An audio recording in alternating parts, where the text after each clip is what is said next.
Across northwest England and North Wales, hundreds of engineers have given up their Boxing Day in the battle to reconnect customers. Most of them also worked through yesterday, only stopping overnight as further strong winds and darkness made work dangerous. Extra engineers have come down from Scotland to speed up the work. But more than 10,000 homes in England, Wales and Northern Ireland are still without power. Most of the staff have been working round the clock since early Christmas Eve in the evening through Christmas Day, and are back in again this morning to get the last customers back on supply. Worst hit was the Colwyn Bay area of North Wales, where thousands of customers still have no electricity after gale force winds on Christmas Eve. And last night, tragedy struck in South Wales. A father, his daughter and her boyfriend were killed just after midnight when a tree fell across their car. Forecasters say the storms have now blown themselves out and calmer but colder weather is on the way for the weekend. Daniel Sanford, ITN. French detectives hunting for the killer of the British schoolgirl Caroline Dickinson may have a new suspect. Caroline's case is similar to one near Paris, where a man has been arrested and charged. Anti-blood sport campaigners squared up to hunt supporters across the country today on what's traditionally the busiest day of the hunting calendar. The protests came as the Sports Minister Tony Banks predicted that fox hunting would be banned before the next general election.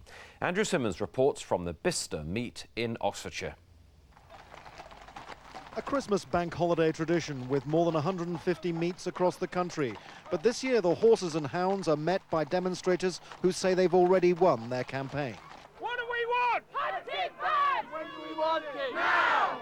What do we want? In this Oxfordshire market town of Bicester, the hunt and its supporters remain defiant, saying this traditional gathering will go on for years to come.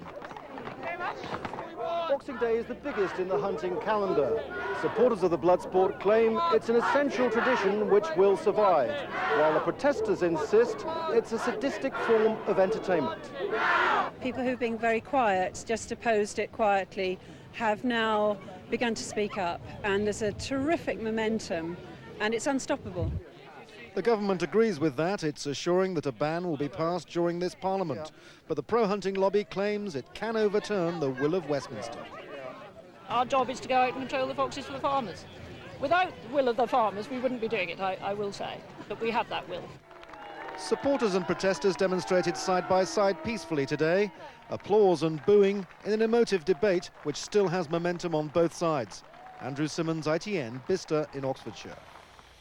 Vigils have been held in America to mark the anniversary of the death of the 6-year-old beauty queen JonBenet Ramsey. Her body was found a year ago today in the basement of her parents' Colorado home. Suspicion fell on them, but they have always denied it. James Mates reports from the United States. Thank you.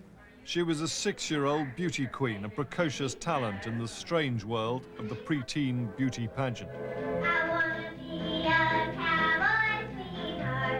And exactly a year ago, on Christmas night, JonBenet Ramsey was found murdered in her own home, tortured with a cattle prod, sexually abused and then garroted. There was a ransom note claiming she'd been kidnapped, but her body was lying dead in the basement of her luxury home. As for the Boulder District Attorney today, no comment. This has been a long and troubled investigation. An investigation that was bungled from the start. It took police 8 hours to find the body. Crucial evidence was tainted, and her millionaire parents, in the public's mind the chief suspects, refused full cooperation. I did not kill my daughter, JonBenet. But even before the funeral, they had hired separate lawyers and a full-time publicist. They refused to answer many of the police's questions. Now investigators are having to negotiate to speak to them again. But with a year gone and still no sign of an arrest warrant, let alone a prosecution, Americans are reluctantly concluding that the extraordinarily brutal murder of a beautiful little girl may go unsolved and unpunished. James Mates, ITN, in the United States. And that's the news this Boxing Day lunchtime. We'll be back at 5:40